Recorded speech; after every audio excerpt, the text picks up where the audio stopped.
अगर नहीं होता तो हम जाते अगर ही नहीं रहा। कोरोना मरीज की इस तस्वीर को जब जब मुख्यमंत्री नीतीश कुमार देखेंगे, उन्हें अपनी ही सरकार और सिस्टम के सरेंडर का एहसास होगा। एनएमसीएच अस्पताल की चौखट पर कोरोना मरीज के बिलखने और भटकने की ये तस्वीर मुख्यमंत्री के सुशासन के दावे पर गहरी चोट है। हम अपना इलाज किए हैं। ये इस बात का सबूत है कि 4 महीने के दौरान बिहार सरकार कछुए की चाल से कोरोना से लड़ने की तैयारी कर रही थी, लेकिन अब समय बीत गया है और वायरस अपनी जड़ें जमा चुका है। राज्य में मरीजों की संख्या 27,455 हो गई है। बिहार में रविवार को 1,412 नए मामले सामने आए थे। अब सूबे में 9,000 से ज्यादा एक्टिव केस हैं। बेगूसराय में पानी में डूबे इस सरकारी अस्पताल के दर्शन कीजिए। सरकारी अस्पतालों में काम करने वाले स्वास्थ्य कर्मियों के पास पीपीई किट के नाम पर मास्क और सिर ढकने के लिए प्लास्टिक ही। सरकारी डॉक्टर अपनी बदहाली कैमरे के सामने बोलने से डरते हैं, कोई मुंह नहीं खोलता, पर आम लोग पिस रहे हैं और बोल भी रहे हैं। यहाँ जब जगह दी है तो रोगी के लिए आदमी स्थिर दीजिए, डॉक्टर जो रहेगा जब तो रोगी को देखेगा। सर डॉक्टर नहीं रहेगा, रोगी को देखेगा कौन? पेशेंट पॉजिटिव है और आज उसको निकाल दिया गया। डेथ हो गया है उनका डेथ हो गया। ये लोग इलाज कुछ नहीं किए। ये सरकार का सवाल उठता है, ये प्रशासन का सवाल उठता है। सवाल किससे उठता है? क्यों नहीं एक देश की अंतरात्मा इस समय जाग रही है? अगर सर्वोच्च कोविड अस्पताल, समूचे बिहार राज्य के सर्वोच्च कोविड अस्पताल में इस तरह के इंतजाम है कि हर आदमी अपने चेहरे पर एक सवाल लेकर खड़ा है। ये कोरोना से लड़ते बिहार की हकीकत है।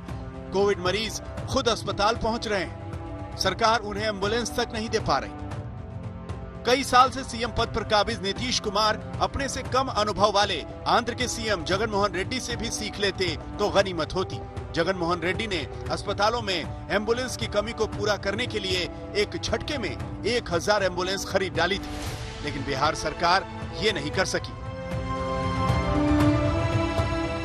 बिहार में कोविड से लड़ने के लिए वैसे तो 4 कोविड अस्पताल डेडिकेटेड काम कर रहे हैं, जिसमें एम्स पटना, एनएमसीएच पटना, गया और भागलपुर का मेडिकल कॉलेज अस्पताल शामिल है। इन अस्पतालों की कुल क्षमता सुनेंगे तो दंग रह जाएंगे।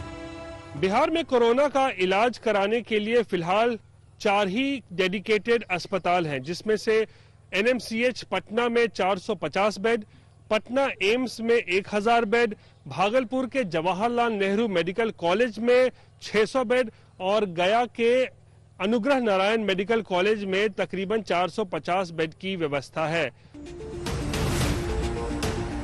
एक तस्वीर ये भी है मुंबई और दिल्ली की, जहां इन 4 महीनों में कोरोना से लड़ने के लिए आइसोलेशन सेंटर और अस्पताल बनकर तैयार हो गया। सवाल उठता है कि ये तैयारी बिहार सरकार ने क्यों नहीं की? नीतीश कुमार को कौन अस्पताल बनाने से रोक रहा था? अब उनके स्वास्थ्य मंत्री के दावे सुन लीजिए।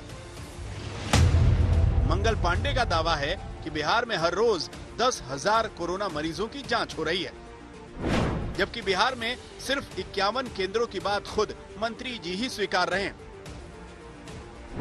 8 मेडिकल कॉलेजों को 100 बेड कोविड मरीजों के लिए अलॉट किए गए हैं। अनुमंडल स्तर के सरकारी अस्पतालों में जांच की व्यवस्था करने का निर्देश दिया गया है। हमारा ये प्रयास हो रहा है कि हम बेहतर स्वास्थ्य सुविधाएं और व्यवस्थाएं लोगों को दें और हम इस क्रम में जांच करें ज़्यादा से ज़्यादा लोगों का और अस्पताल के अंदर जरूरत पड़ने पे इलाज करें। बद से बदतर हालात हैं, ज्वालामुखी पर खड़ा हो गया बिहार और अब स्थिति जो लग रहा है एकदम आउट ऑफ कंट्रोल हो गया। सब कुछ भगवान भरोसे है। केंद्र सरकार का और राज्य सरकार का आंकड़ा ही नहीं मिल रहा है।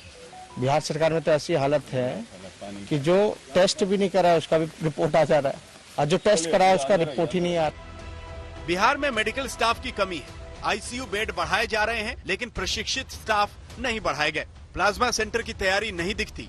टेस्ट का दायरा अभी बहुत कम है। आपको बस सी और डी के बीच काम करना है। जब तक आप ऐसा एक ग्रुप ऑफ वर्कर्स जिसमें डॉक्टर्स भी हों, ब्यूरोक्रेट्स भी हों, लीडर्स भी हों, लोकल एनजीओज भी हों, सबको इन्वॉल्व करने के बाद ही कुछ होगा। बहुत ज़रूरत है अभी प्लाज्मा डोनर्स की ज़रूरत है। प्लाज्मा बैंक के बारे में सोचना चाहिए। बिहार सरकार ने कोरोना की रफ्तार पर ब्रेक लगाने के लिए 31 जुलाई तक लॉकडाउन फिर लगा दिया है। पर यह समझना चाहिए कि लॉकडाउन बीमारी से लड़ने का सबसे कारगर हथियार कतई नहीं है। लॉकडाउन से सरकार को तैयारी करने का वक्त जरूर मिलता है, लेकिन ये घनघोर आश्चर्य है कि नीतीश कुमार 4 महीने का समय मिलने के बाद भी कोरोना से लड़ने की शुरुआती तैयारी ही कर रहे हैं। श्वेता सिंह के साथ रोहित सिंह, पटना, आज तक। नमस्कार, मैं हूं अंजना ओम कश्यप। हमें उम्मीद है ये वीडियो आपको पसंद आया होगा। लेटेस्ट खबरों के लिए यूं ही देखते रहिए आज तक, और इस वीडियो के पसंद आने पर लाइक, शेयर एंड सब्सक्राइब करना ना भूलें।